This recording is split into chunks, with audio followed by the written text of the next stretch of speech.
आरंभ करते हैं मंगलाचरण से। नमो अरिहंताणं नमो सिद्धाणं नमो आयर्याणं नमो उवाझायाणं नमो लोये सविसाहूणम्। मंगलं भगवान् वीरो मंगलं गौतमो गणी मंगलं कुन्दकुन्दाद्यो जैनधर्मोऽस्तु मंगलम्। सर्वमङ्गलमाङ्गल्यं सर्वकल्याणकारकं प्रधानं सर्वधर्माणां जैनं जयतु शासनं जैनं जयतु शासनं। ग्रंथ का मंगलाचरण। जीवम जीवम दवम जिणवरवसहेण जैनणे देठं देविन्दविन्दवन्दं वन्दे तं सर्वदा शिरसा।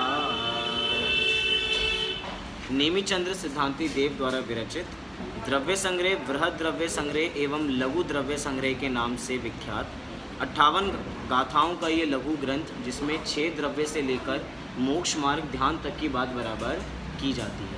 हमारी चर्चा ध्यान के आधार से चल रही है। 4 प्रकार के ध्यान हैं। आप लोग भी विचार कर रहे होंगे, जब भी शुरू होता है तो 4 प्रकार के ध्यान हैं। पहला आर्त ध्यान, रौर्त ध्यान, धर्म ध्यान और शुक्ल ध्यान। क्या हो कि भैया ये मत बताओ, नया बताओ, तब से 4 4 4 यही इसी चीज़ से कंटिन्यू करते हैं। अरे हैं तो है ना, 4 ध्यान हैं बराबर। पहला आर्त ध्यान, दूसरा रौर्त ध्यान, तीसरा धर्म ध्यान और चौथा शुक्ल ध्यान। इसमें से जो 2 हैं वे संसार के कारण हैं और जो 2 हैं वो मोक्ष के कारण हैं। एक उसमें से साक्षात कारण है और एक परंपरा से कारण है। हमारी चर्चा धर्म ध्यान की बराबर चल रही है। धर्म ध्यान का भी जो अंतिम भेद है संस्थान विचय नाम का धर्म ध्यान, इसके आधार से हमारी चर्चा बढ़ रही है। संस्थान विचय नाम का धर्म ध्यान। विचय माने विचार करना। किसका विचार करना ध्यान के अंदर? तो संस्थान का विचार करना। संस्थान का मतलब होता है आकार। तो पूछा गया कि किसके आकार का चिंतन करना, तो कहा कि लोक के आकार का चिंतन करना, माने लोक का चिंतन करना। लोक का चिंतन माने क्या? 3 लोक का जैसा स्वरूप है उसका हूबहू वैसा चिंतन करना। इसी का नाम संस्थान विचय नाम का धर्म ध्यान है। इसी को अगर हम और बढ़ के कहें तो ये भी कह सकते हैं कि जो जो वस्तु स्वरूप जैसी है उसके बारे में वैसा ही ज्ञान होना, उसका वैसा ही आकार बराबर पता होना, जो कुछ भी है उसके बारे में जो है वो पता होना, इसी का नाम क्या है? संस्थान विचय नाम का धर्म ध्यान। क्यों? क्योंकि जब भी हम बात करेंगे कि लोक की बात करेंगे और लोक को कहेंगे कि भैया लोक कैसे बना है, 6 द्रव्यों से मिलकर लोक बना है। मिलकर वास्तव में ऐसे कोई अलग नहीं थे जो वास्तव में मिला दिए गए। 6 द्रव्यों के समुदाय को लोक कहा जाता है। अब लोक के एक एक का निर्णय बराबर करना कि जीव जीव है, पुद्गल पुद्गल है, धर्म धर्म है, अधर्म अधर्म है, आकाश आकाश है और काल काल है, मतलब हूबहू वस्तु स्वरूप का निर्णय करना। अभी ही लोक के हिसाब से और भी विचार बराबर किया जा सकता है कि अधोलोक कैसा है, मध्य लोक कैसा है, ऊर्ध्व लोक कैसा है, हमारे भगवान बराबर कैसा है। सब कुछ एक साथ सारा विचार, सारा निर्णय कहाँ पे आ जाता है? संस्थान विचय के खाते में आ जाता है। अब थोड़ी सी प्रयोजनभूत हम बात यहाँ पे करें कि वास्तव में लोक का ध्यान करके, लोक के स्वरूप को पढ़ के हमें वास्तव में क्या प्रयोजन मिलने वाला है, क्या फल हमें मिलेगा। जब तक फल के बारे में पता नहीं होगा तो हम इसको पढ़ें ही क्यों वास्तव में, और इसका ध्यान भी हम वास्तव में क्यों करें। सीधी सी बात है, लोक का स्वरूप देखेंगे तो पता लगेगा कि रहने लायक स्थान वास्तव में कौन सा है। मैं आप लोगों से पूछूं, नरक रहने के लिए अच्छा स्थान है क्या? अभी मुझे एक नया प्लॉट लेना है तो मैं सोच रहा हूँ कि नरक के अंदर थोड़ी ज़मीन मिल रही है, वहाँ पे ले लूँ क्या? वहाँ पे नरक में सस्ते में मिल रही है, वहाँ पे फ्री में मिल रही है, वहाँ पे नहीं नहीं मतलब नरक रहने लायक कोई स्थान नहीं है। देवलोक में तो मैंने पता करवाया कि वहाँ पे तो ज़मीन के रेट बहुत हाई हैं, वहाँ पे तो बहुत खर्चा करना पड़ेगा, तो वहाँ पे मतलब ऊपर 16 स्वर्गों में ज़मीन मिलेगी। तो बोलो स्वर्ग रहने लायक कोई स्थान है? अरे रह भी लेते लेकिन पैसा नहीं है ना इतना, नहीं तो ज़मीन खरीद लेते वहाँ पे बराबर। मतलब स्वर्ग भी रहने लायक कोई स्थान नहीं है। अच्छा मन में ये है कि स्वर्ग में ले ले, लेकिन अब मिल नहीं रहा ना बराबर। मतलब नरक भी रहने लायक स्थान नहीं है और जो देव गति है स्वर्ग है वे भी रहने लायक स्थान नहीं है। अच्छा त्रियंचों से मैंने बात की, पूछा कि वहाँ पे कोई तुम्हारे पास एरिया में कोई जगह हो, तो उन्होंने कहा भैया हमारे यहाँ भी नज़दीक, हम चाहते भी नहीं कि वहाँ पे बराबर जाएं। अच्छा मैं पूछता हूँ क्या मनुष्य लोक के अंदर कोई जगह लेके रहना अच्छा है? कौन सी जगह मुझे घर लेना है मध्य लोक के अंदर, कहाँ लूँ मैं? कोई अच्छी सी कॉलोनी बताइए। ये यहाँ का एरिया तो पसंद नहीं आता, अब यहाँ के एरिया के अंदर तो इतनी चोरी चकारी बराबर होती रहती है, हमें तो चेंज करना बराबर, कहीं और जाना है। कहीं बताइए कोई अच्छी सी जगह बताइए रहने के लिए। क्या कहाँ पे? सिद्ध लोग? अरे हम तो अभी इधर की बात कर रहे हैं, इधर कोई अच्छा सा एरिया हो, कहाँ चले जाएं बराबर? शादरा में मज़ा नहीं आता, साउथ दिल्ली चलें बराबर, साउथ दिल्ली रहने चलते हैं। मतलब बस क्या वहाँ भी रहने लायक नहीं है? अच्छा कुछ तो रहने लायक कोई जगह बताओ। अच्छा इस संसार में कोई रहने लायक जगह ही नहीं है, इसी का नाम संस्थान विचय नाम का धर्म ध्यान है। क्या कि जब हमें लोक का स्वरूप पढ़ के ये समझ में आ जाए कि संसार में कोई भी स्थान रहने योग्य है ही नहीं, तो क्या रहने योग्य स्थान है? कहीं पे तो हम रहेंगे। हाँ भैया अपनी आत्मा एकमात्र ऐसी जगह है जो रहने योग्य है, तो इसका नाम क्या पड़ गया? संस्थान विचय नाम का धर्म ध्यान। जो हम कल आपने अंतिम में प्रश्न बराबर किया था उसका समाधान शुरू में बराबर मिल गया कि क्या इसके अंदर हम आकार का निर्णय करके करेंगे क्या? लोक के स्वरूप से अपनी आत्मा तक पहुँचेंगे कैसे? तो हम यहाँ तक बराबर आत्मा तक पहुँच गए कि लोक में देख लिया कि कोई भी रहने लायक जगह नहीं है एकमात्र अपनी आत्मा के अलावा।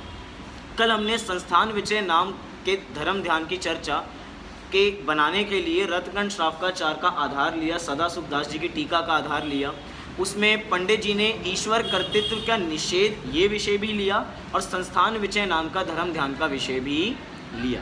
इसके अंदर से जितना भी विषय निकला है ईश्वर कर्तृत्व का निषेध, वास्तव में ये एक शब्द से निकला है, मात्र एक शब्द। आपको एक शब्द बराबर दिखाई देगा, उस शब्द का नाम है ये, आप सबको दिखा क्या है वो?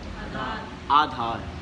क्योंकि अभी अभी एक वाक्य बराबर कहकर आए थे कि सब कुछ, सब जीव, सारे के सारे द्रव्य अपने आधार से रहते हैं, कोई किसी के आधार से नहीं रहता। लेकिन जीव को शंका होती है कि भैया हम रहते हैं तो भगवान के आधार से रहते हैं। अब एक हमें कड़ी मिल गई आधार की, अब उस कड़ी के माध्यम से पूरा खुलासा किया जाएगा कि भैया जिस ईश्वर को हम आधार मानते हैं कि इनकी वजह से हम हैं, तो वास्तव में ये हमारी मान्यता मिथ्या है।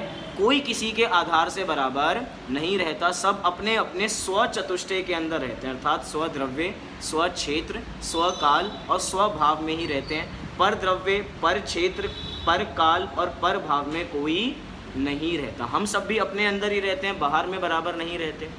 इसके हम बहुत सारे वास्तव में उदाहरण देख सकते हैं। छोटी सी बात इसी ईश्वर कर्तृत्व के, उससे पहले एक बात कर लूँ, हम सभी ने होमवर्क तो कर लिया ना? हाँ जी कि ना जी? होमवर्क कर लिया? अच्छा होमवर्क था क्या ये तो बताइए। क्या? मोक्षण प्रकाशक, रत्नगण श्रावकाचार।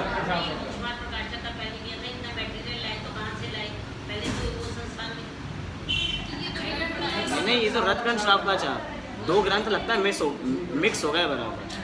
मोक्षण प्रकाशक की तो चर्चा ही बराबर नहीं हुई, बहुत दिनों से उसका विषय नहीं लिया। हाँ चलो मतलब ये तो पक्का है कि हाँ होमवर्क पता है कि किसका करना था, हाँ उसका भावार्थ देखना था। चलो पता है किसका करना था, तो किसने कर लिया उसको इनाम मिलेगा। कर लिया सभी ने?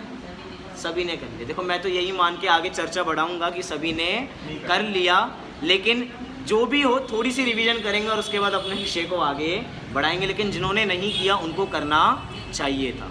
यहाँ पे सबसे बड़ी बात वास्तव में चल रही है कि क्या वास्तव में ईश्वर करने वाले हैं क्योंकि अगर ईश्वर करने वाले होते हैं एक्स वाई जेड, हम किसी को भी करने वाला बराबर बना दे तो उनमें और हमारे में अंतर क्या रहेगा।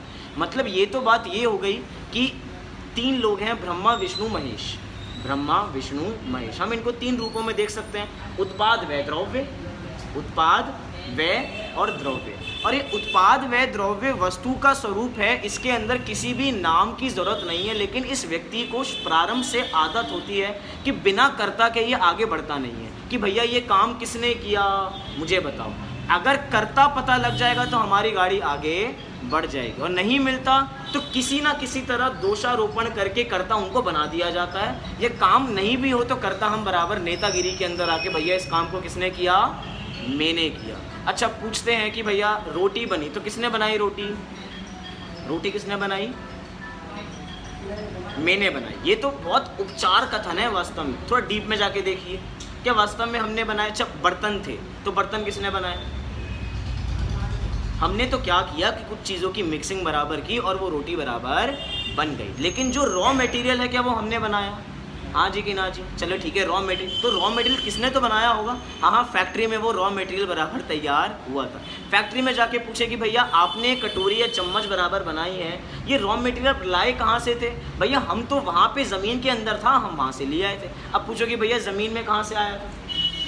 मतलब एक तरीके से उपचार कथन है वास्तव में।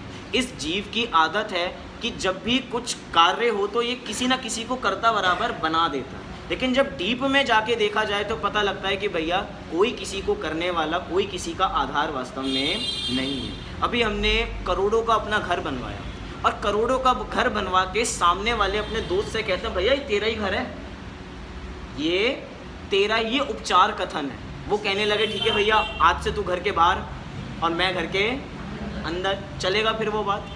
जितनी उपचार का कथन है कि ये तेरा घर है, ऐसे कि भैया हे भगवान आपने ही सब कुछ किया, इतना ही उपचार का कथन है। थोड़ा डीप में जाके देखेंगे तो पता लगेगा कि भैया कोई किसी का कुछ नहीं है, सब अपने आधार से बराबर रहते हैं, अर्थात सब अपने आधार से हैं। इतनी बात हमें इसकी निर्णय बराबर यहाँ से करना है। कल हमने बहुत सारे तर्क यहाँ पर देखे थे।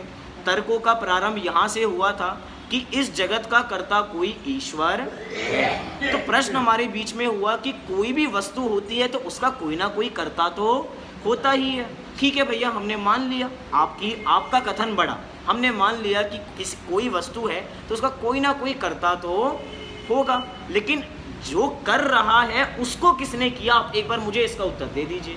अब उनके पास कोई उत्तर नहीं है, क्यों? क्योंकि वो कहेंगे एक ईश्वर ने दूसरे ईश्वर की, दूसरे ने तीसरे, तीसरे ने चौथे, ऐसा क्रम बराबर बढ़ता जाएगा, लेकिन कभी भी इसका उत्तर हमें मिलने वाला नहीं है। इसका निर्णय हमें स्वयं बराबर करना पड़ेगा। बीच बीच में अनवस्था नाम के दोष भी बहुत लाए गए। कल हमारी अंतिम चर्चा हुई थी कि हमारे भगवान कृत्य हैं और अकृत्य हैं, मतलब कि एक तो करने वाले या नहीं करने वाले। अभी करने योग्य कार्य नहीं किया, दोनों में ही हमने बाधा बराबर उपस्थित कर दी थी कि अगर भगवान को कृतार्थ माना जाता है, शब्द क्या था कृतार्थ, कि अगर भगवान को कृतार्थ की आप करने वाले हो तो सब कुछ कर ही दिया ना आपने, तो आपको इच्छा बराबर कैसे उत्पन्न हुई। और अगर हम आपको अकृतार्थ बराबर मानते हैं तो अकृतार्थ तो हमेशा अकृतार्थ रहते हुए भी कृतार्थ बनने की कोशिश करता रहता है। जैसे कि कुम्हार ने घड़ा बनाया, एक घड़ा बना के भी अपने में कैसा मानता है, अहम बराबर मानता है कि इसको मैंने बनाया, लेकिन अभी 99 घड़े बनाने बचे हैं। और अगर एक बाई चांस खराब बन गया तो अंतरंग में खेत खिन होने लग जाएगा, और जो खेत खिन हो रहा है वो हमारा भगवान बराबर कैसे होगा। इसमें भी बहुत सारे तर्क हम बराबर लगा सकते हैं। वास्तव में हमने भगवान उसको मान के रखा है, हमने ईश्वर उसको मान के रखा है कि भैया हमने 5 लोगों का कल्याण कर दिया और भगवान ने 1000 लोगों का कल्याण कर दिया। पॉइंट समझना, हमने कितने का कर दिया, हमने 5 का, और भगवान ने 5000 का मान लीजिए, 5 लाख का मान लीजिए। हमने किसी का बिगाड़ कर दिया तो भैया भगवान ने भी, हमने 5 का बिगाड़ किया, उन्होंने 5 लाख का बिगाड़ कर दिया। ऐसा हो सकता है क्या वास्तव में? मतलब ये तो हम मान रहे हैं कि हम छोटे और आप उस रूप में बड़े, लेकिन देखा जाए तो प्लेटफॉर्म तो एक ही है। हम भी करने वाले हो गए और आप भी करने वाले हो गए। जैन दर्शन तो कहता है कि भैया इस जगत में कोई भी करने वाला नहीं है, हम ये नहीं कह रहे कि भगवान ही करने वाले हैं, अरे मैं भी करने वाला नहीं हूँ। जब भी अहम आ जाता है तो समझना कि ये जीव अहम में ही निपट जाता है। क्या हो जाता है इस व्यक्ति का? अहम में निमट जाता है कि अब वो बचने वाला बराबर नहीं है। आइए इसी विषय को थोड़ा और आगे कंटिन्यू करते हैं। कैसे कैसे ईश्वर का खंडन किया गया कि जो अपने को कर्ता मानते हैं कि मैंने इस जगत का कर्ता हूँ। देखिए आगे क्या कहते हैं। ईश्वर को, हम इस विषय को यहाँ से देख रहे हैं बराबर, ईश्वर को अमूर्तिक, निष्क्रिय, सर्वव्यापी, निर्विकार कहते हैं। आपको लगेंगे ये विशेषण तो सही है सारे, वास्तव में ये तो हमारे लिए बराबर दिए गए हैं। हाँ भैया ये बातें सारी ठीक हैं, लेकिन ये इन्हीं तर्कों का इस्तेमाल करके, क्योंकि उनके जैन दर्शन के अलावा जितने मान्यता वाले हैं उन सबके पास एकांत का ही पक्ष है, वो अनेकांतवादी नहीं है। तो वो एक ही पक्ष का इस्तेमाल करके इसको दुरे, मतलब इसको सही दिशा में उपयोग नहीं करते। देखो क्या कह रहे हैं आगे, देखिए इन सब का एक एक का खंडन धीरे धीरे करेंगे। सबसे पहले कहा तो ऐसे ईश्वर ने जगत को कैसे और क्यों बनाया? अमूर्तिक से मूर्तिक व्यापी समस्त जगत में उत्पन्न होते नहीं है। जो पहले बात बराबर कर कर आए थे हम, ठीक है हम भगवान को कैसा मानेंगे? आपकी बात बड़ी, आपके भगवान कैसे हैं? अमूर्तिक हैं। लेकिन अमूर्तिक ने मूर्ति की संरचना कैसे की? अगला तर्क क्या दिया? निष्क्रिय।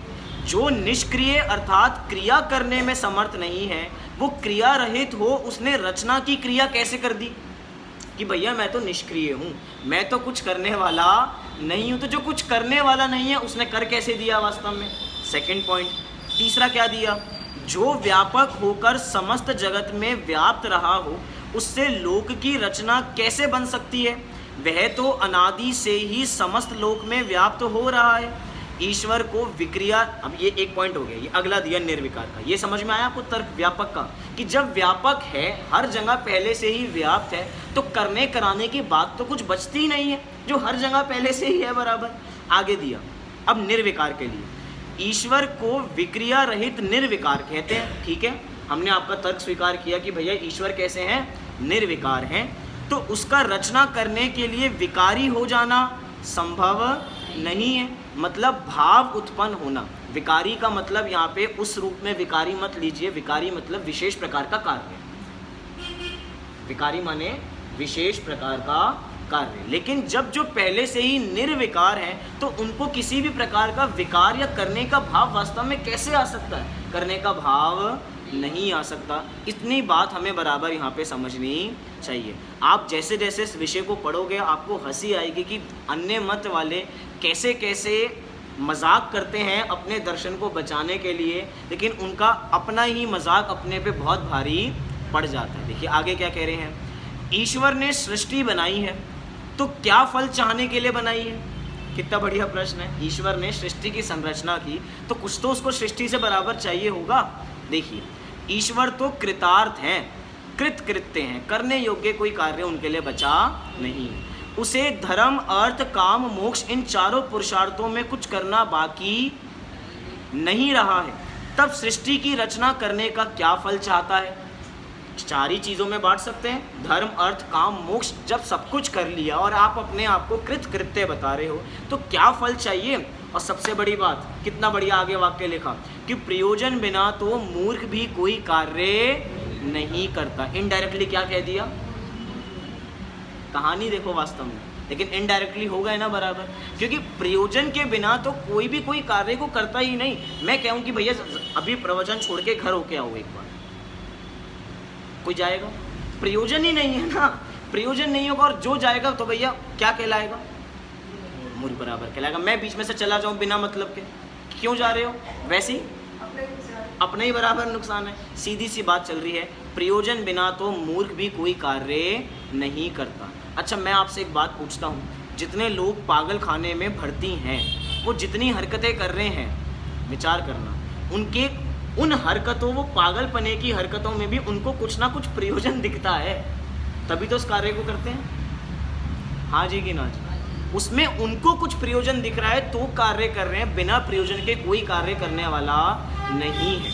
आगे देखिए, यदि यह कहोगे कि ईश्वर को सृष्टि रचने में उसका कोई प्रयोजन नहीं था, बिना प्रयोजन ही बना दी, तो यह तो अनर्थ रूप कार्य करने का प्रसंग आ जाएगा। हम कहें कि भैया ज़रा एक बार फ़्लाइट पकड़ के मुंबई जाना और मुंबई से वापसी आना, कोई पूछे क्यों, ऐसे ही बस मन कर रहा है आपको भेजने का, कोई जाएगा? नहीं, टिकट आप करा दोगे तो चले जाएंगे। मुझे पता था आगे यही तर्क आएंगे, टिकट आप करा दोगे तो बराबर चले जाएंगे। अच्छा चले जाएंगे तो करेंगे क्या वहाँ पे हैं? उसमें भी कोई प्रयोजन बराबर विचार कर लिया कि वहाँ पे घूमने के लिए भैया तुम करा रहे हो इसलिए जा रहे हैं, नहीं तो नहीं जाने वाले हैं।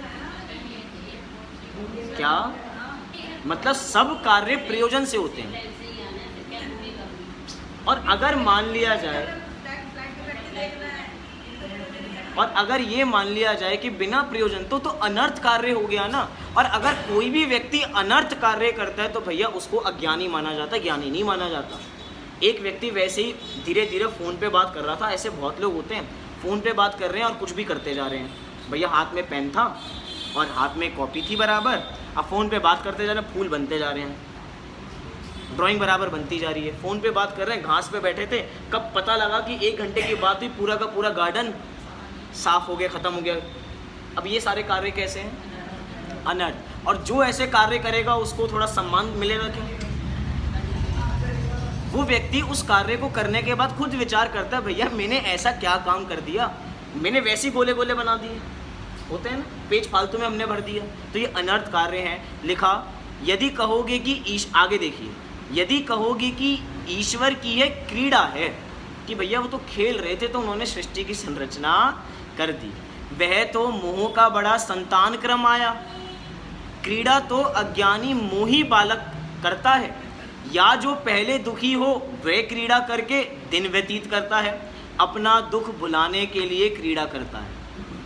व्यक्ति बच्चा पढ़ते पढ़ते थक जाए, भैया थोड़ा खेल लिया, तो मतलब जो भी कुछ हो, क्रीड़ा जो भी चल रही है वो तो बालकपने में चल रही है, अज्ञान में चल रही है, तो आपके भगवान ऑटोमेटिक क्या हो गए?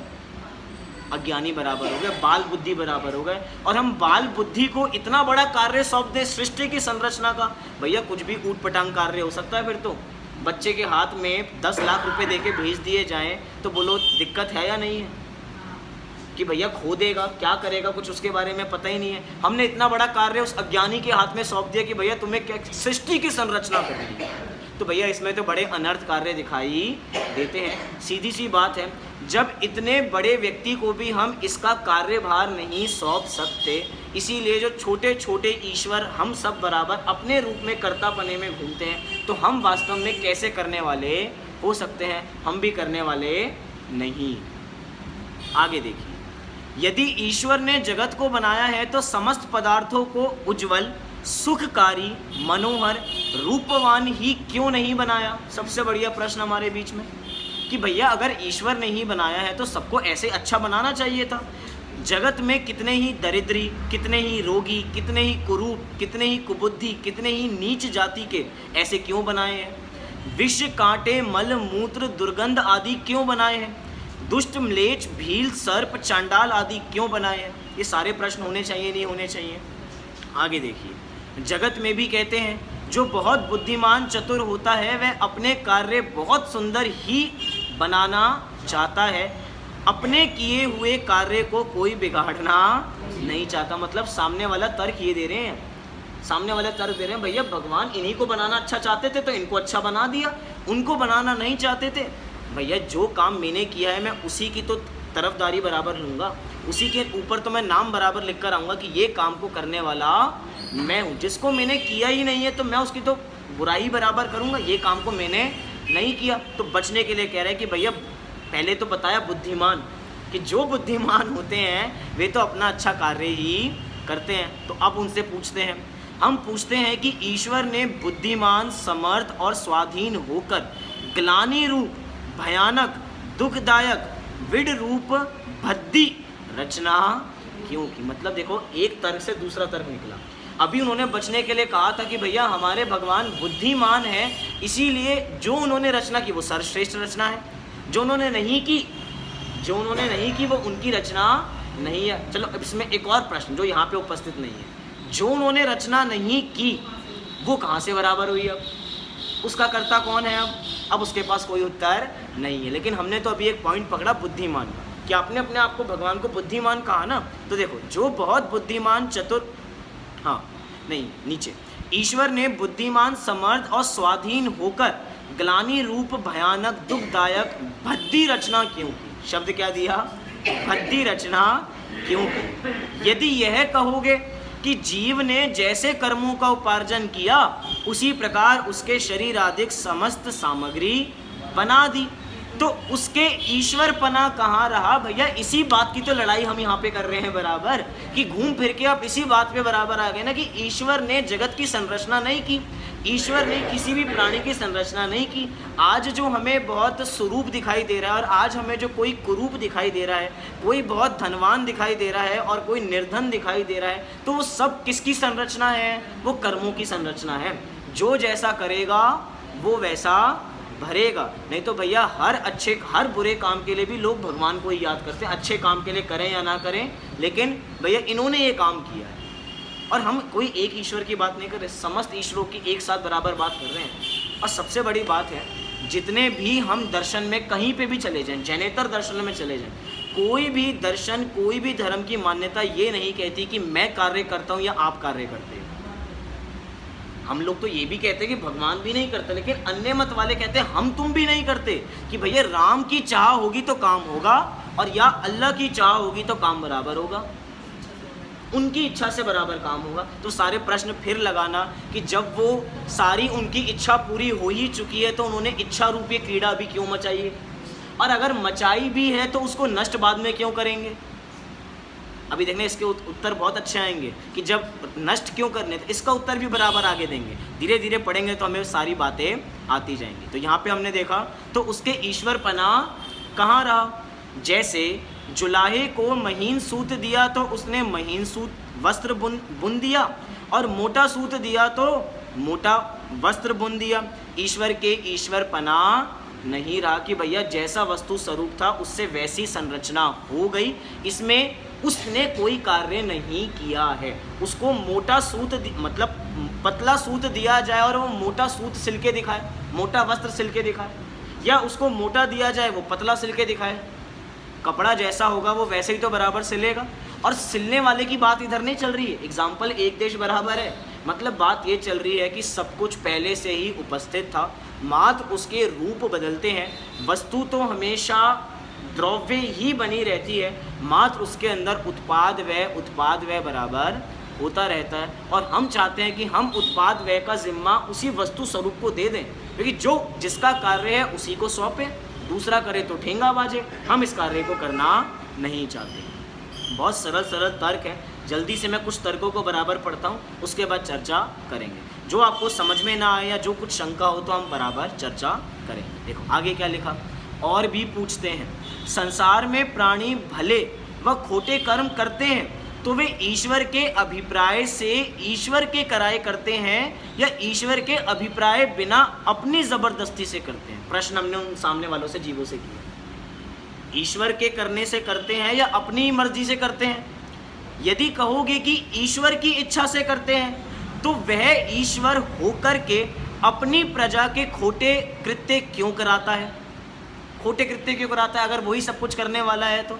अच्छा, पहली बात तो कर्म की कर दी पहले पेज पे बराबर कि भैया अपने अपने कर्मों का करता है, फिर उस कर्मों के अंदर भी ईश्वर को लेकर आए कि अगर कर्म करता है तो वो ईश्वर की इच्छा से करता है या ईश्वर की इच्छा के बिना करता है ना सूत्र कि भैया कर्म किए जाओ फल की इच्छा मत करो। इस सारे सिद्धांतों का कहीं ना कहीं खंडन बराबर इधर हो जाता है।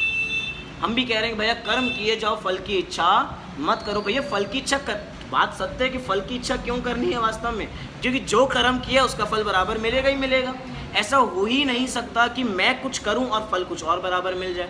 कितना बढ़िया पॉइंट बताया, ईश्वर होकर के अपनी प्रजा के खोटे कृत्य क्यों कराता है। अच्छा ठीक है, एक धर्म के ईश्वर कहते हैं कि भैया किसी की हिंसा नहीं करनी चाहिए, और एक धर्म के ईश्वर कहते हैं कि भैया हिंसा करनी चाहिए। अभी मैंने कल दृष्टांत सुनाया था ना उदयपुर का, कि भैया वहाँ पे उनका वीडियो बराबर निकला, उनको पकड़ लिया गया। अभी थोड़े समय पहले ही वहाँ तक मार्च में जयपुर में बड़ा ब्लास्ट करने वाले थे, टेररिस्ट हैं बराबर, पकड़े गए बराबर। अब क्या बराबर कह रहे हैं कि भैया उनका फरमान निकला हुआ है तो भैया हम तो उनकी आज्ञा से इस कार्य को कर रहे हैं।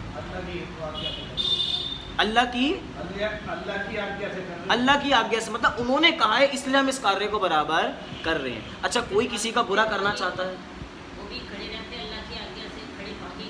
वो भागे क्यों बराबर, और बाद में पकड़े भी गए बराबर। वास्तव में वो इतने पात्र पकड़ने वाली बात नहीं है, उनको ऐसे पाठ पढ़ाए जाते हैं, वो कार्य को करने के बाद वहीं पर सरेंडर भी कर देते हैं। उनको डर इस बात का नहीं है, वो मर भी जाएंगे ना तो भी भैया ये अल्लाह का फरमान है, हम तो उनके पास ही बराबर जा रहे हैं, हम तो उनके प्रति समर्पित हैं, हम जन्नत में बराबर पहुंच जाएंगे।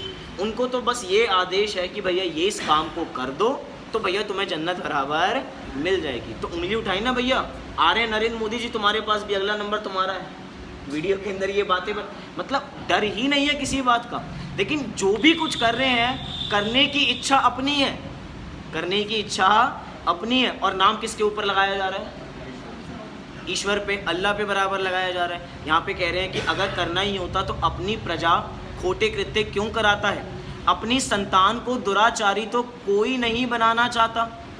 अगर सब अल्लाह ईश्वर की संतान है तो अपनी संतान को कौन बिगाड़ना चाहेगा, अच्छे कार्य सिखाओ ना उनको बराबर। आगे, यदि कहोगे ईश्वर की इच्छा के बिना ही करते हैं, जो सबसे पहले उठाया, तो ईश्वर के ईश्वर पना व कर्ता पना कहाँ रहा, फिर उसी पॉइंट पे हम बराबर आ गए। ईश्वर ने कहा किया, जगत के प्राणी स्वयं ही अपने कर्मादि कार्यों के कर्ता होते हैं। ये जितनी भी चर्चा हुई है, इससे पहले एक और धर्म ध्यान की चर्चा की थी हमने, क्या नाम था उसका, विपाक विजय नाम का धर्म ध्यान, कि भैया सब जीवों को अपने कर्मों का ही फल बराबर मिलता है। अगर पूर्व में पुण्य कर्म मतलब पुण्य के भाव किए होंगे तो आज फल वैसा ही बराबर मिलेगा, पूर्व में पाप किया होगा तो फल आज पाप रूप ही बराबर मिलेगा।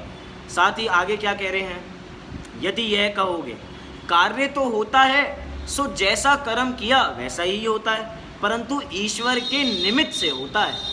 अभी भी देखो बाज नहीं मान रहे, रुकना नहीं चाहते बराबर, कि भैया ठीक है जो कार्य होता है वो अपने कर्म से ही बराबर होता है, लेकिन कहीं ना कहीं ईश्वर को फिट तो करो, तो ठीक है, परंतु ईश्वर के निमित्त से होता है। तो ऐसी स्वयं सिद्ध वस्तु को बिना कारण ही ईश्वर का किया हुआ व्यर्थ क्यों कहते हो, क्यों कहते हो, जब निमित्त मात्र ही है ना, और निमित्त से जब संरचना होती नहीं है तो निमित्त कहो तो हमें कोई दिक्कत की बात नहीं है। निमित्त कहो कि भैया सम्यक दर्शन में देव शास्त्र गुरु निमित्त हैं, क्या इस कथन में कोई विरोध है, लेकिन वो ही उपादान हो जाएंगे तो उनका सम्यक दर्शन उनके साथ रहेगा, हमारे साथ बराबर नहीं रहेगा। निमित्त कहने में तो कोई दिक्कत की बात ही नहीं है बराबर, लेकिन निमित्त को कह के आप उपादान मानने लग जाते हो कि भैया इन्होंने ही किया है और किसी ने नहीं किया है, तो भैया ये कार्य चलेगा नहीं। असत्य को पुष्ट करना बड़ा अनर्थ कार्य सिद्ध हो जाता है। आगे पूछते हैं और पूछते हैं, ईश्वर समस्त प्राणियों से वात्सल्य रखता है तथा जगत पर अनुग्रह दिखाने के लिए जगत की रचना की है। ऐसा किसी ने, भैया किसी धर्म दर्शन वाले ने ये बात को रखा, तो समस्त सृष्टि को सुखमयी उपद्रव रहित बनाना चाहिए था। दुख में, वियोग में, दारिद्र्य में, रंक में क्यों बनाया, इस प्रकार तो ईश्वर पना नहीं रहा। यदि कहोगे जो ईश्वर के, अब देखो आगे नए नए अच्छे अच्छे तर्क शुरू हो रहे हैं। यदि कहोगे कि जो ईश्वर के भक्त थे उनको सुखी किया, दुष्टों को दुखी किया, जो ईश्वर के भक्त थे उनको तो सुखी किया और बाकियों को दुखी किया। तो पूछते हैं, ईश्वर होकर आपने दुष्ट क्यों बनाया? जब आपको तो अपने अधिक से अधिक फॉलोअर चाहिए थे तो सबको ही अपना भक्त बनाते ना, तो आपने दुष्ट क्यों बनाए? सभी अपने भक्ति बनाने थे, म्लेच्छ आदि अपने द्रोही क्यों बनाए? Point to be noted. यदि कहोगे कि ईश्वर को पहले ठीक ठीक ज्ञान नहीं था, बाद में जो दुष्ट देखे तो उन्हें दंड दे दिया, कि भैया उनको पता नहीं था कि कौन मेरे भक्त हैं और कौन मेरे भक्त नहीं है, तो कुछ का तो भला कर दिया और कुछ का भला नहीं किया क्योंकि पता नहीं था उनको। इससे तो ईश्वर का अज्ञानीपना प्रकट होता है। यह सृष्टि किसी अज्ञानी की बनाई हुई ठहरेगी जो हम बात को स्वीकार करने के लिए तैयार नहीं। और सबसे बड़ी बात है, यहाँ पे कहा कि जो ईश्वर के भक्त हैं उनको सुखी किया और दुष्टों को दुखी किया, और किसी को सुखी और दुखी करने की कल्पना भी राग द्वेष की पोषक है वास्तव में। और हम राग द्वेष, एक तरफ हम कम राग द्वेषी हैं और वो ज़्यादा राग द्वेषी हैं। हमारे फॉलोअर कितने हैं, हम कितने लोगों से राग कर पाएंगे, कितने लोगों से कर लेंगे? कितने लोगों को जानते हैं? लिमिटेड लोगों को बराबर जानते हैं, इतने लोगों से राग कर लेंगे। लेकिन भैया भगवान तो बहुत बड़े रागी हो गए, मतलब एक छोटा रागी बड़े रागी को पूछ रहा है कि भैया मैं भी आपकी तरह, और सबसे बड़ी बात आपकी तरह बनूंगा भी नहीं, रहूंगा भी हमेशा छोटा ही, भक्ति बराबर बना रहूंगा। लेकिन वास्तव में सारी की सारी कल्पना अज्ञानी जैसे तर्क प्रतीक नहीं होते। जितने तर्क दिए जा रहे हैं मात्र एक सिद्धि के लिए दिए जा रहे हैं, ईश्वर कर्तृत्व का निषेध। Point to be noted. आपको पता है हमारे जैन दर्शन को षट दर्शन के अंदर, वो षट दर्शन वो हैं जो आस्तिक दर्शन है। उन षट आस्तिक दर्शनों के अंदर जैन दर्शन का नाम नहीं है। जैन दर्शन को नास्तिक दर्शन में देखा जाता है। बौद्ध दर्शन चारवाक दर्शन और जैन दर्शन नास्तिक दर्शन है। और नास्तिक कौन होते हैं? जो भगवान को नहीं मानते।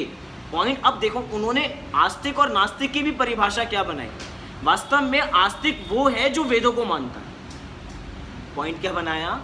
आस्तिक वो है जो वेदों को मानता है। अच्छा, उनसे प्रश्न करो कि वेदों को किसने बनाया, तो कहते हैं कि भैया वेद तो अपौरुष है, वेद तो अपौरुष है, किसी पुरुष ने नहीं बनाया। अब देखना खंडन वास्तव में अपने ही तर्कों का खंडन कैसे हो जाता है, समझे? अब कुछ तर्क बराबर। एक तरफ कह रहे हैं कि भैया जो वेदों को मानता है वो कौन है? वो आस्तिक है, और जो वेदों को नहीं माने वो नास्तिक। चारवाक दर्शन तो वो दर्शन है जो भगवान को, किसी की सत्ता को स्वीकार ही नहीं करता। आप आज आपने किसी को उधार दिया और कल उससे पैसा मांगने जाओ, भैया किसने दिया किसने लिया, वो तो चारवाक दर्शन तो ऐसा दर्शन है। बौद्ध दर्शन स्वीकार नहीं करता, जैन दर्शन ईश्वर को नहीं मानता उनके हिसाब से, क्योंकि वो वेदों को नहीं मानता। लेकिन भैया उनसे पूछो कि वेद किसने बनाए, तो वेद तो भैया अपौरुष हैं। कैसे हैं? अपौरुष। अपौरुष का मतलब होता है बिना किसी पुरुष के उनकी संरचना हो गई। अब बिना किसी पुरुष के संरचना हो गई तो कैसे संरचना हो गई? प्रश्न करो बराबर, कैसे हो जाती है? अब वो सारे तर्क फिर वापस आ जाएंगे। ये अपौरुष, ये अनादि अनिधन वाला तर्क नहीं लगेगा इधर बराबर। मैंने विचार किया कि अपौरुष के अंदर कोई कहे कि ये तो अनादि अनिधन है, तो नहीं भैया, अनादि अनिधन वाले तर्क भी यहाँ नहीं लगते, क्योंकि कुछ कल्पनाएं इनकी मानते हैं कि पौरुष है और कुछ मानते हैं अपौरुष है। मतलब कहीं तो आपको अपौरुष का डंका ऊंचा करना होगा तो भैया हम अपौरुष वाले भी हैं, और अगर पौरुष की भैया हमने किया तो हमने इस कार्य को बराबर किया। भैया ऐसा कोई कार्य होने वाला नहीं है। जैन दर्शन उनके हिसाब से नास्तिक है, लेकिन हमारे हिसाब से हम सबसे बड़े आस्तिक हैं। क्यों? क्योंकि जो भगवान का असली स्वरूप माने। कैसे हैं हमारे भगवान? कुछ करने धरने वाले नहीं हैं। कोई हमारे भगवान रागी द्वेषी नहीं है। वो भगवान होंगे जो वीतरागी होंगे, सर्वज्ञ होंगे, हितोपदेशी होंगे। और हितोपदेशी की भी आवश्यकता नहीं है, जो वीतरागी होंगे, सर्वज्ञ होंगे, वो हमारे भगवान हैं। क्यों? क्योंकि एक तरफ रागी बिल्कुल अलग है और एक तरफ वीतरागी बिल्कुल अलग है। और अगर एक छोटा रागी बड़ा रागी, तो वो तो एक ही जगह बराबर है। रहते तो सभी संसार में, वो रागी भी संसार में है और बड़ा रागी भी संसार में ही है। मुक्त कहाँ है? हम नाम मुक्ति दे दें कि भैया आगे कहेंगे कि भैया हमारे भगवान तो मुक्त हो गए। आगे भी चर्चा आएगी, वेट करो, आगे पढ़ते हैं। यहाँ पे सिद्ध हुआ कि उनके अज्ञानीपना प्रकट हुआ, यह सृष्टि किसी अज्ञानी की बनाई हुई ठहरेगी। और पूछते हैं, ईश्वर ने जगत को बनाया है तो जगत पहले ही विद्यमान था उसे बनाया है या अत्यंत असत को बनाया है? पॉइंट समझना, तर्क अलग दिए जा रहे हैं। क्या? ईश्वर ने जगत को बनाया है तो जगत पहले से ही विद्यमान था उसे बनाया है, या जो विद्यमान नहीं था असत था उसे बनाया? मतलब एक हो गया सत और एक हो गया असत। सत जो पहले से विद्यमान था, सत का मतलब ही क्या होता है? जिसकी सत्ता है। जिसकी सत्ता है तो मतलब आपने नहीं बनाया, वो तो पहले से विद्यमान था। और अगर असत था, अब आगे तर्क देंगे, या अत्यंत असत को बनाया। आगे देखो, यदि विद्यमान को ही बनाया है तो जो पहले ही सतरूप विद्यमान था तो उसे कोई क्या बनाएगा? और यदि अत्यंत असत को बनाया है तो वह तो आकाश के फूल के बनाने के समान अवस्तु ठहरा। कल हमने उदाहरण दिया था ना, बहनों के पीछे कुछ डाल दिया था हमने, कुत्ते वाला नहीं देखा था हमने बराबर। अब रास्ते से आ रहे थे तो आकाश पुष्प आए, मैंने उनको पकड़ लिया, उन्होंने मुझे यहाँ पे उतार दिया। कुत्ते पीछे पड़े मेरे, आकाश पुष्प ऊपर से आए, मैंने पकड़ लिया, उन्होंने मुझे यहाँ उतार दिया बराबर। कल्पना कैसी है? गधे के सींग की कल्पना कैसी है? मतलब जो विधवा हो गई है, हम उसके पुत्र की ब्याह के अंदर जा रहे हैं। मतलब जिसका कोई पुत्र ही नहीं है, हम उसके पुत्र के विवाह में जा रहे हैं कि भैया हमें तो खूब मज़ा आया बराबर उनकी शादी में। किसकी शादी में गए थे? जिसका पुत्र, बांझ की शादी, बांझ के पुत्र की शादी में गए थे, मज़ा आया था। आज तक ऐसा खाना नहीं खाया होगा, गए आप कभी? गए? जो हो ही नहीं सकता वो काम बराबर कैसे हो सकता है? मतलब सत है तो पहले से विद्यमान है, और असत है तो वस्तु ही नहीं है ना। असत का मतलब क्या? वस्तु ही जगत में नहीं है। हमारे मन की वस्तु बराबर है, और मन के अंदर तो भैया वही बात आ जाए कि इच्छा से कुछ भी जनरेट बराबर कर लो। इच्छा से जनरेट की हुई वस्तु कोई वस्तु वास्तव में थोड़ी असत बराबर कहलाती है। आगे देखो, ईश्वर को मुक्त कहते हैं। पॉइंट बराबर आ गया कि ईश्वर को मुक्त कहते हैं कि भैया हमारे ईश्वर तो मुक्त हैं। तो मुक्त तो कभी भी कार्य के करने कराने में उदासीन रहता है। उसे सृष्टि को रचने की इच्छा कैसे हुई? उदासीन माने ये मुंह लटकाने वाला उदासीन भाव नहीं, उदासीन माने अपने में रहने वाला भाव। उदासीनता, जगत से उदासीनता। वैराग्य का नाम वास्तव में क्या है? संसार से उदासीनता, मतलब संसार में नहीं रहना। तो यही बात चली कि अगर वे उदासीन है तो उन्हें सृष्टि करने की इच्छा कैसे हुई? करने कराने की चिंता मुक्त के होना संभव नहीं है। यदि ईश्वर मुक्त नहीं, संसारी हैं, तो वह हम सबके समान ही है। तर्क उनका खंडन हो गया, मतलब मुक्त तो नहीं है तो क्या है? संसारी हैं। अच्छा, उनसे पूछो जब संसारी हैं तो हम क्या हैं? हम भी संसारी हैं। तो भैया संसारी को पूजे तो क्या मतलब? क्या मतलब है? एक रागी दूसरे रागी को बराबर पूजे तो वह हम सबके समान ही है। उसका किया समस्त जगत कैसे उत्पन्न हुआ? इसीलिए तुम्हारा यह सृष्टि को ईश्वर कर्तृत्व कहना कुछ भी सार्थक नहीं रहा। पहले तो जगत को आपने बनाया, पश्चात आपने ही उसका संहार किया, तो यह उसका महान अधर्म हुआ। मतलब वस्तु बनाई और उसके बाद उसका सर्वनाश कर दिया, यह अपने में समाहित कर लिया। भैया हम तो एक के अंश हैं, उस ब्रह्मा के एक अंश हैं हम सब अंश बराबर फैले। ब्रह्मा तो सर्वरूप है, सर्वव्यापी हैं। वो सर्वव्यापी हैं तो हम भी उन्हीं में कहीं ना कहीं बराबर व्याप्त हैं, तो उन्हीं में जाके बराबर विलीन हो जाएंगे। ऐसा कोई कल्पना बराबर देखी नहीं जाती। यदि आप कहोगे दैत्य आदि दुष्ट बहुत इकट्ठे हो जाने पर, अब देखना वो तर्क बराबर कितना सुंदर दिया। दैत्य आदि दुष्ट बहुत इकट्ठे हो जाने पर उनको मारने के लिए प्रलय काल में संहार करता है। मतलब कि देखा भैया, जगत की संरचना तो उन्होंने सबके अच्छे के लिए की थी, लेकिन अब देखा कि धरती पे तो बहुत सारे, मतलब एक तरीके से जिनको रहना नहीं चाहिए, अपात्र बहुत सारे जीव बराबर रहते हैं, नॉन एग्जिस्टेंस जिनकी है, पता नहीं कैसे उत्पन्न हो गए। अब उनको नाश करने के लिए काम करते, प्रलय लाते हैं। अब प्रलय मतलब संहार बराबर सृष्टि का करते हैं। तो क्या कह रहे हैं? तो दैत्य आदि दुष्ट पहले बनाए ही क्यों? फिर घूम फिर के उनकी सुई पे बात आ गई। जब नष्ट करना ही था तो उन दैत्य आदि को बनाया क्यों? आगे बढ़ के आगे तर्क दे रहे हैं कि ठीक है दुष्टों को बनाया, क्योंकि अब देख रहे हैं कि अज्ञानता के अंदर दुष्टों पर ध्यान नहीं दिया था, बहुत सारे दुष्ट इकट्ठे हो गए, अब उनका नाश करेंगे। अब नाश करेंगे फिर सृष्टि नाश हो जाएगी, फिर दृष्टि का उत्पात करेंगे, उसके बाद फिर कुछ अच्छे लोगों को बनाएंगे, बुरे लोगों को बनाना भूल जाएंगे, और फिर कहेंगे हम अज्ञानी हैं, लेकिन हम अपने को भगवान मानेंगे। घूम फिर के एक ही बात आ गई बराबर। यदि ईश्वर को पहले ही ज्ञान नहीं था कि ये दुष्ट हो जाएंगे, तो ईश्वर के बड़ा अज्ञानीपना ठहरा, जिससे अपने किए का फल पहले से ही नहीं जान पाया। हम अपने भगवान को क्या कहते हैं?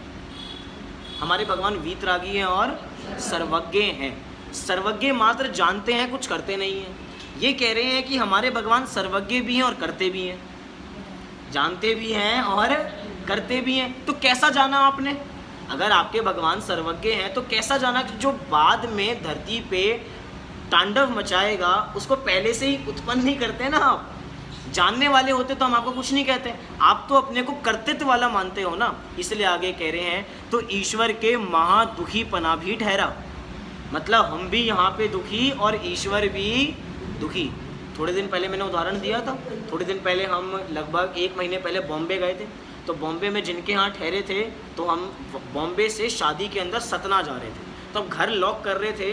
अब घर लॉक कर रहे हैं, अब लॉक करते करते कहा कि भैया पंखा बंद मत करो, पंखा बंद मत करो, भगवान को भी गर्मी लगती है। तर्क क्या दिया?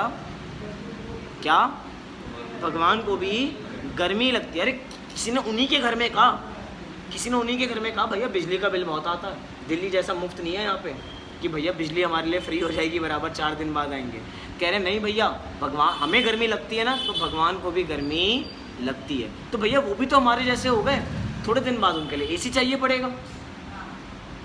आज तो गर्मी नहीं लग रही ना किसी को, लग रही है कि आज भी गर्मी? आज तो अच्छी बरसात बराबर हो गई, अब तो गर्मी नहीं लग रही, कर दे पंखे बंद बराबर। नहीं पंखे बंद भी नहीं जाने, दुखी है ना बराबर। हम कहें कि भैया आज सारे पंखे चलेंगे, हमारे भगवान को भी क्या थोड़ी गर्मी लगती है। गर्मी लगती है क्या वास्तव में? अरे लगती ही नहीं वास्तव में।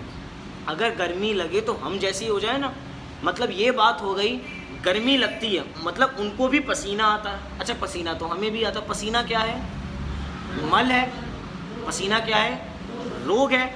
मतलब हम भी रोगी और भगवान भी रोगी, और उन रोगी भगवान के पास जाके विचार कर रहे हैं, उनके पास हाथ जोड़ रहे हैं कि आप मेरे रोग को दूर कर दो। भगवान घर में एसी नहीं है, एसी दिला दो। अरे भैया उनको खुद एसी की ज़रूरत है, उनको खुद गर्मी लग रही है। अब हम अपने तर्क नहीं दे रहे हैं, वो अपने ही तर्कों से स्वयं बाधित बराबर होते जा रहे हैं कि भैया आजकल भगवान हम श्रृंगार करते हैं ना तो अच्छे लगते हैं, ऐसे हमारे भगवान भी जब श्रृंगार करते हैं तो अच्छे लगते हैं। मतलब नेचुरली अच्छे नहीं हैं आपके भगवान, दिखावटी अच्छे हैं। ये जितने भी पार्लर है, पार्लर का हिंदी का नाम क्या है? किसी को पता? पार्लर को हिंदी में क्या कहते हैं? अरे वो नाई की दुकान नहीं, रूप परिवर्तन स्थान। क्या कहा जाता है? रूप परिवर्तन स्थान। जैसा रूप है उसका परिवर्तन बिल्कुल बदल दिया जाएगा। मतलब आपके भगवान ओरिजिनल स्वरूप में अच्छे नहीं है, श्रृंगार करके अच्छे लगते हैं। तो भैया श्रृंगार करना मतलब भैया उनका भी खर्चा बढ़ गया, फिर तो खर्चा बढ़ा या नहीं बढ़ा? उनका भी श्रृंगार भैया लोग कराने जाते हैं, उनके वस्त्र बराबर सिलते हैं, वस्त्र सिल के उनको भी काजल बराबर लगाया जाता है, सारी उनको इत्र लगाया जाता है बराबर कि भैया उनमें से भी खुशबू आनी चाहिए। वही इत्र हम लगा रहे हैं, वही इत्र वो लगा रहे हैं, घुमाने भी लेके जाते हैं। अच्छा इतना नहीं पता था कि बराबर ऐसा भी है। अभी सब कुछ मतलब A to Z जितनी चीज़ें कि भैया जितनी भी चीज़ें, हम किसी का विरोध नहीं कर रहे, पॉइंट टू बी नोटेड। हम किसी के ऊपर आक्षेप नहीं कर रहे, सेकंड पॉइंट। बस हम मात्र वस्तु के स्वरूप का निर्णय कर रहे हैं। हमारे आचार्यों ने भी मात्र इतना किया है, हम किसी का पक्ष बराबर नहीं ले रहे। कोई भी जीव उपचार कथन को छोड़कर परमार्थ कथन की ओर जाएगा तो उसको भी निष्कर्ष बराबर यही मिलेगा कि भैया प्रसाद की व्यवस्था की जा रही है कि भैया उनको भी भूख लगती है तो पहले उनको चढ़ाया जाएगा, उसके बाद अपने को चढ़ाया जाएगा।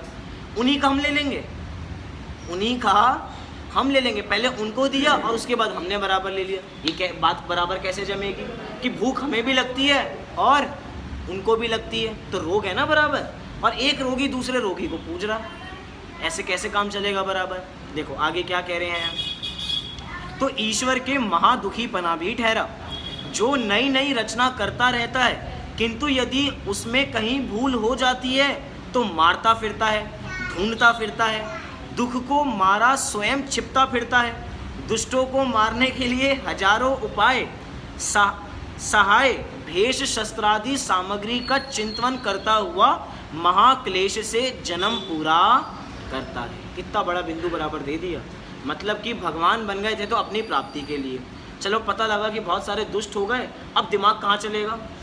उनको नष्ट करने के लिए। अब शस्त्र कैसे बराबर बनाए जाएं?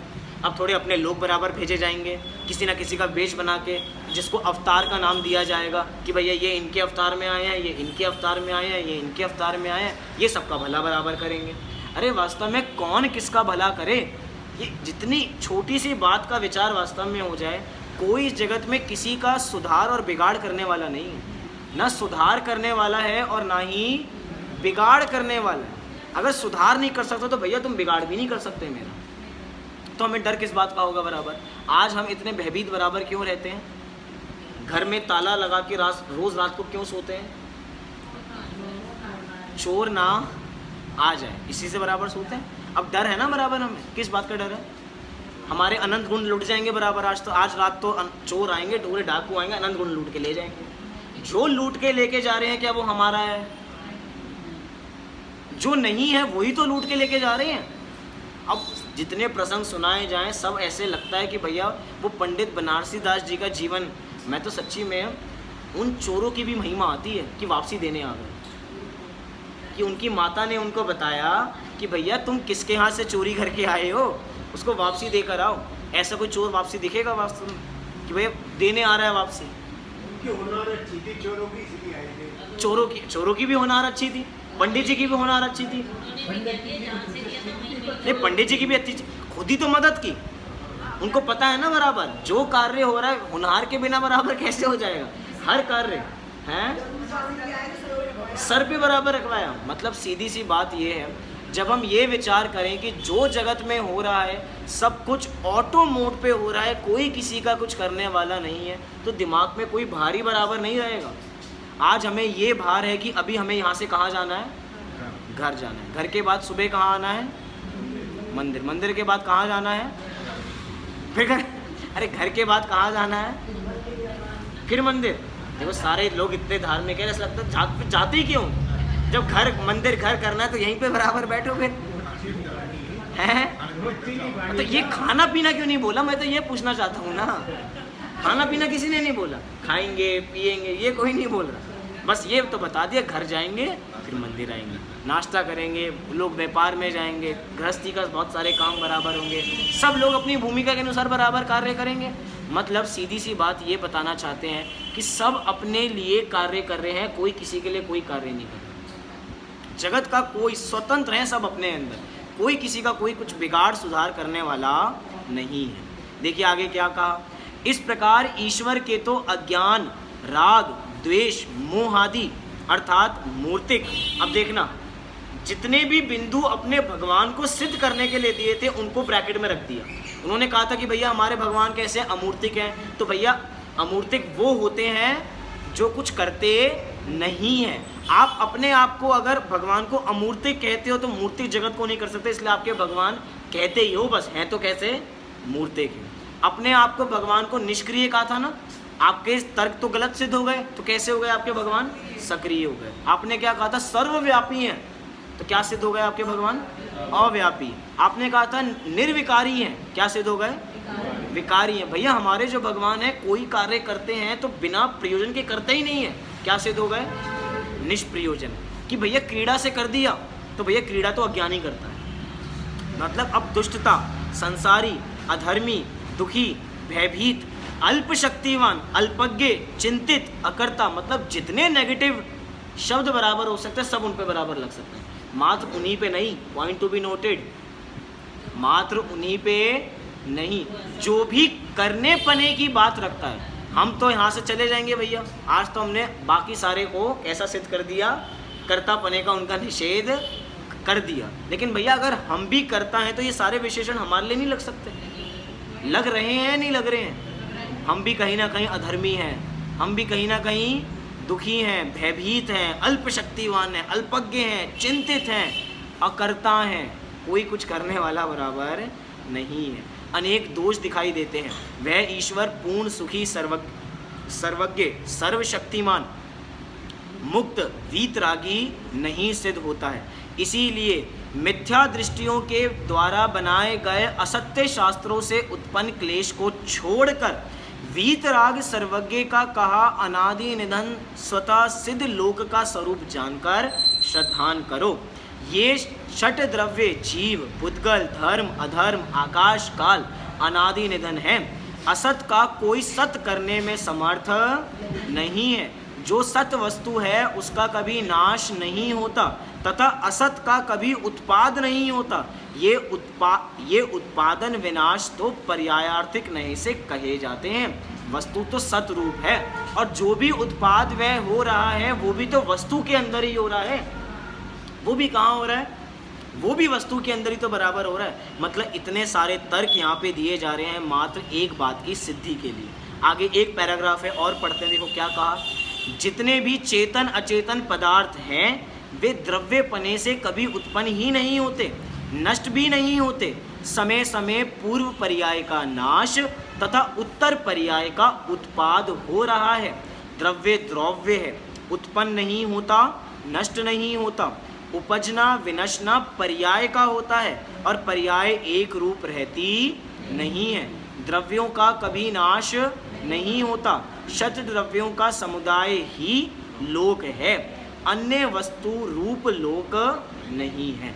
आप कहीं पे भी बराबर चले जाइए, आप घर पे कोई भी डिब्बा बराबर उठाइए, आप कोई सामान बराबर लेके आए, मोबाइल का डब्बा उठाइए, टीवी का डब्बा उठाइए, रेफ्रिजरेटर का बहुत बड़ा बॉक्स उठाइए, कुछ भी चीज़ आप बाहर से लेकर आओ और लेकर आओ, उधर लिखा होगा बराबर या तो मैन्युफैक्चर लिखा होगा कि हमने इसको मैन्युफैक्चर किया है, या क्या किया हमने इसकी असेंबली की है, इसको जोड़ के बराबर काम बराबर किया है। जो लोग लिख रहे हैं कि भैया मैंने इसको मैन्युफैक्चर किया, उनसे पूछो आपने क्या किया। भैया देखो कहने की बात है कि मैंने बनाया, मैंने नहीं बनाया है, ये तो सामान हमारे पास रॉ मटेरियल था, हमने जोड़ के बराबर बना दिया। फ़ोन कैसे बना, ये फ़ोन कैसे बना, ये चटाई बराबर कैसे बनी, था ना, सब्सटेंस था बराबर, उससे सारे कार्य किए तो एक चटाई बराबर बन गई, शास्त्र बराबर बन गया, छपाई बराबर हो गई। सारे कार्य कैसे हो रहे हैं, अनेक रूप मिल रहे हैं तो कार्य हो रहे हैं, लेकिन किसी ने किया हो ऐसा बिल्कुल भी नहीं है। अभी तो ये विपाक संस्थान विचय नाम का धर्म ध्यान की विषय वस्तु बहुत बहुत ब्रॉड है, अगर हम इसी के आधार से बराबर चलेंगे। अभी सदा सुखदास जी ने इसी को समझाने के लिए 12 भावनाओं का स्वरूप लिखा आगे। मतलब क्या, संस्थान विचय नाम के धर्म ध्यान के लिए किसका स्वरूप लिखा, 12 भावना, क्योंकि 12 भावनाओं में पता लगता है कि भैया संसार भोग, इनके संसार भोग और इनके माध्यम से जीव का वैराग्य उत्पन्न होता है, तो यही लोक का चिंतन बराबर हो गया। और जब जीव को लोक का चिंतन हो जाएगा तो लोक के अंदर एक आत्मा भी रहती है, उस सतरूप वस्तु का भी चिंतन होगा, इसी का नाम संस्थान विचय नाम का धर्म ध्यान है। अभी हमारी चर्चा पूरी नहीं हुई है, अभी हमें लोक के माध्यम से भी चर्चा करनी है। अभी तो हमने मात्र 3 लोक की चर्चा, ईश्वर के कर्तृत्व का निषेध किया। अब अधोलोक की थोड़ी बात करेंगे, मध्य लोक की बात करेंगे, ऊर्ध्व लोक की बात करेंगे, और उसमें एक ही जीव को बराबर देखेंगे और वस्तु के स्वरूप को एक्सेप्ट करेंगे। ठीक है, तो अभी का विषय हम यहीं पे बराबर पूर्ण करते हैं। कल के लिए भी होमवर्क दे तो देता हूँ, कोई करे या ना करे बराबर। जो आज हमने पढ़ा है इसको आगे आने वाले 1 साल तक याद रखने के लिए रखना है, 1 साल तक बराबर याद है विषय वस्तु, तो इसके कम से कम 2 से 3 बार जब तक नहीं पढ़ेंगे इसको, तब तक हमें ये विषय वस्तु याद रहेगी नहीं। तो हम सभी इसका स्वाध्याय बराबर करते रहें इसी मंगल भावना से। अभी की बात को नंदी शुद्ध स्वरूपी अविनाशी